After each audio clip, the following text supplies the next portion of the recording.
পেশায় আইনজীবী, এবং সেখানে দাঁড়িয়ে আজকে একদম সংবাদ মাধ্যমকে নিয়ে আহ, এত বড় একটা অনুষ্ঠান এবং বাঙালিদের সম্মাননা জানানো, সব মিলিয়ে কি বার্তা থাকবে?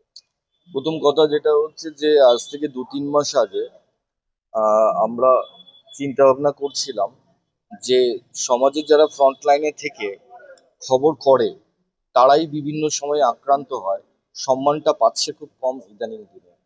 তো সেই মানুষগুলোকে যদি সম্মান দেওয়া হয় তাহলে আমার মনে হয় যে সেই সম্মানটা হচ্ছে আসলভাবে বাঙালিদেরকে সম্মান করা।